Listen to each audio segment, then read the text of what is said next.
my dear friends. Today we come in the presence of Lord and we will be reading the Bible, Old Testament, Book 5, Deuteronomy chapter 24. If a man marries a woman who becomes displeasing to him because he finds something indecent about her, and he writes her a certificate of divorce, gives it to her and sends her from his house. And if after she leaves his house she becomes the wife of another man, and her second husband dislikes her and writes her a certificate of divorce, gives it to her and sends her from his house, or if he dies, then her first husband who divorced her is not allowed to marry her again after she has been defiled. That would be detestable in the eyes of the Lord. Do not bring sin upon the land the Lord your God is giving you as an inheritance. If a man has recently married, he must not be sent to war or have any other duty laid on him. For 1 year he is to be free to stay at home and bring happiness to the wife he has married.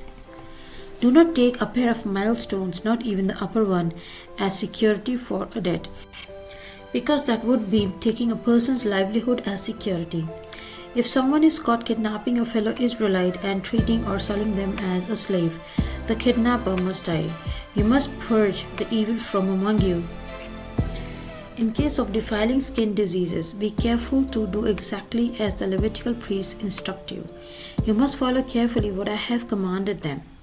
Remember what the Lord your God did to Miriam along the way after you came out of Egypt. When you make a loan of any kind to your neighbor, do not go into their house to get what is offered to you as a pledge.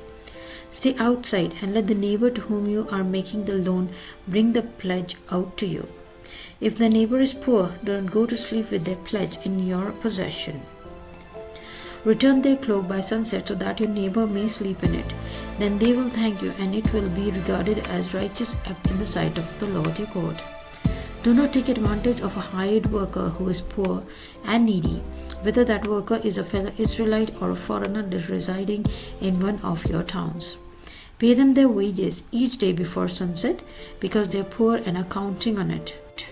Otherwise, they may cry to the Lord against you, and you will be guilty of sin. Parents are not to be put to death for their children, nor children put to death for their parents.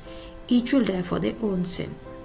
Do not deprive the foreigner or the fatherless of justice, or take the cloak of the widow as a pledge. Remember that you were slaves in Egypt, and the Lord your God redeemed you from there. That is why I commanded you to do this.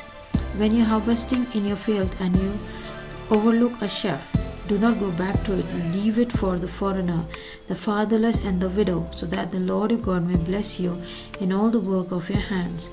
When you beat the olives from your trees, do not go over the branches a second time. Leave what remains for the foreigner, the fatherless, and the widow. When you harvest the grapes in your vineyard, do not go over the vine again. Leave what remains for the foreigner, the fatherless, and the widow. Remember that you were slaves in Egypt. That is why I command you to do this. So we have come to the end of the chapter. We will continue in the next video.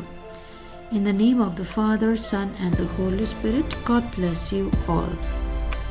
Kindly like, share, and subscribe. Press the bell icon so that you may get notification of next chapter that is uploaded.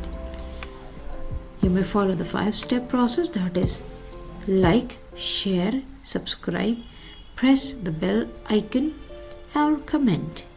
Happy listening to the Bible. God bless you all. Take care. Bye-bye.